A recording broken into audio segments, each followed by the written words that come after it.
Ayan, naalis na tayo. Papunta tayo ng Bikutan sa ngayon kasi naubusan tayo ng box, karton. Yan. Naubusan tayo ng karton ng kasaba cake. Kaya pupunta tayo doon sa Bikutan kay Richard sa kapatid ko para kumuha ng gagamitin nating karton. Ayun, shoutout sa mga sa inyong nakatune in sa YouTube channel ko. Ayun, magandang gabi muli sa inyong lahat. At papunta tayo ngayon ng Bikutan, Paranaque. Yun, bawat lakad natin, i-video natin yan para wala tayong ma-miss kahit isa, di ba? Mayroon naman tayong pang video, di ba? Wala, bakit di natin videohan, di ba? Mga lakwatsa, di ba? Mga kalakwatsa, i-like, share, and subscribe na rin ang YouTube channel, mga kalakwatsa. Kaya kayo dyan, mga busing-busing, ayun. Subaybayan nyo lang ang aking pagra-ride kung saan-saan. Ayun. Sa bawat labas ko dito sa bahay, ayun. Binibidyohan natin para may upload tayo sa ating YouTube channel. Para ayun, kahit konti lang ang views natin para kahit pa paano may umakyat na centibos lang naman. Kahit 25 cents tuwing araw, 25 cents naman, dollar naman, di ba? Kahit 25 cents lang, yan, pero dollar naman, di ba? Andito na tayo sa Visayas Avenue. Ayan. Walang ka-traffic sa oras na ito at maganda naman yata yung pag-ano natin sa oras na ito at mabilis lang natin marating yung Bikutan, Paranaque pag ganitong walang ka-traffic at lagi nating binabayahe yan ng ng isa't kalating oras. Ngayon siguro abutin lang tayo mga 40 minutes, di ba? Pag ganito lang takbo natin, 70, around 70, 80, ayan, 60, ayan. Pinakamabilis lang natin yan, 60, 80, 70, ayan. Hindi na tayo bababa dyan, hindi na tayo lumagpas pa man. Kung medyo maluwag talaga siguro, mabibirit tayo, di ba? Mga kalakwatsa, ayan. Ganda naman talaga ang mag-travel lang ganitong oras, no? Mga 9:30, ayan. Walang ka-traffic, oh. Biruin mo yan, 9:30 na ng gabi, pero pagdating mamaya sa Cubao, ewan ko lang kung mayroong traffic pa din. Hindi natin alam kasi minsan dyan, naabot ng alas 10 ang traffic. Ewan ko lang sa mga oras na ito at mahal ang gasolina, di ba? Kaya kunti na lang siguro ang nagbabayahe ngayon, di ba? Grabe naman kasi ang gasolina, pumalo na ng 69. 69, 55. Ayun, pinakamataas 69. Ayan. Ayun oh. Pero pag mura talaga sa sa Uno, Uno Oil, ayan. Tsaka sa GT, ayan, mas mura talaga doon. Lang dito tayo sa branded, sa branded na may pangalan, ayun. Ang kinakarga ko kasi Shell, Shell Unleaded, kaya meron tayong card sa Shell Unleaded kaya mag-Shell na tayo para sigurado ang ating motor na garantisado. Di ba? Para garantisado ang ating mga motor, di ba? Wow, ang ganda, luwag naman talaga, oh. Sarap na magpatakbo ng motor, ayun, oh. Oh, yan.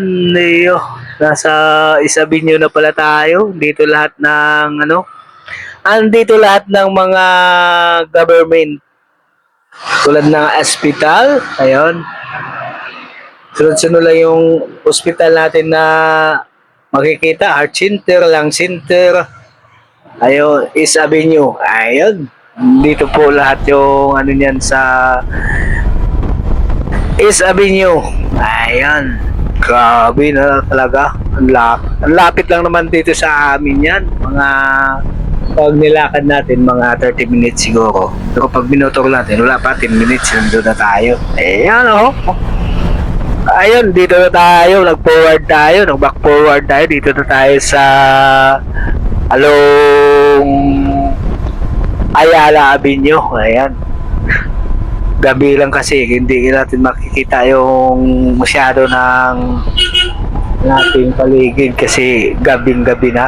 At alas 9:30 na ng gabi. Ayan o.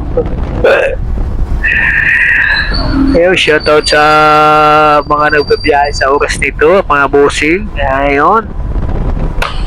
Shoutout sa inyo lahat dyan. Shoutout ang mga kababayan ko dyan sa Ibahay Aklan at nasa Antiki. Ayun, napupunta ng Antiki. Ayun, shoutout sa inyong lahat dyan. At kung nakita niyo naman ang aking video, pakilike and subscribe na rin ang aking YouTube channel ang Lawat Sirong Mangyan para lagi na kayo updated sa mga in-upload kong video. Ayun, mga bossing. Andito na naman sila Lawat Sirong Mangyan. Nagbabaybay sa kaba ng EDSA. Ayun. Kasi naman naubusan naman tayo ng box at nakakatamad pag magbiyahe kapag matraffic.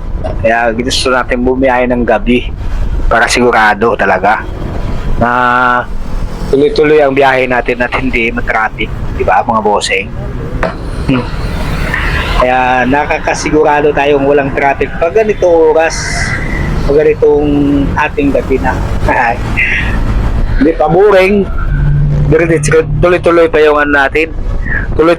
Tuloy-tuloy pa yung takbo natin, di ba? Mga bossing, ayun. Mga kalakwat sa ano bang oras kayo umalis sa inyong mga bahay pag kayo magbiyahe, di ba? Kung malayuan ang biyahe natin, madaling araw talaga siyempre, di ba? Halimbawa, biyahe tayo ng La Union, Nueva Ecija. Ayan, alis na kagad dito na mga alas 3 ng gabi para marating natin ang La Union ng maaga-aga pa, mga alas 8 nandun na tayo. Ayun, mga kalakwatsa. Ayan. Mga kalakwatsa, andito na naman sila Lawat Sirong Mangyan nagbabaybay sa kaban ng EDSA. Iyan o. Wala kasi tayong magawa sa oras na ito at mabuti na lang mayroon tayong may kwento sa habaan ng pizza na ito para hindi naman tayo boring. Ayun. Boring kasi tayo pag tahimik lang tayo nagbabiyahe, di ba mga bossing? Ayun o, malapit na tayo mga bossing. Malapit na tayo sa mga ating destinasyon. Malapit-lapit na, kunti na lang at marating na rin natin ang ating pupuntahan mga kabosing. Ayun. Mga kalakwatsa, andito na tayo sa Better Living, Bikutan, Parañaque. Ayun. Ayun, paki-subscribe na rin ang YouTube channel. Kaya kayo dyan mga bossing, kung wala kayong ginagawa ay subukan nyo na rin na i-subscribe ang YouTube channel ang Lawat Sirong Mangyan para lang kayo updated sa mga ina-upload kong video tulad nito. Ayun. So maraming salamat sa inyong suporta at magkita-kita tayo pag magsahod na tayo. Pag sumahod tayo dito sa YouTube, wala tayong anong iba kundi ipamimigay din natin yan. Ayun, dito na tayo sa Bikutan. Ayan. Thank you so much and babus! Ayan ang pusa, oh, nasa harap ko pa. Ayan, nakaupo talaga siya sa harap. Ayan. Ayan yung kapatid ko, nasa loob. Ayan. Thank you so much and babus! Babus!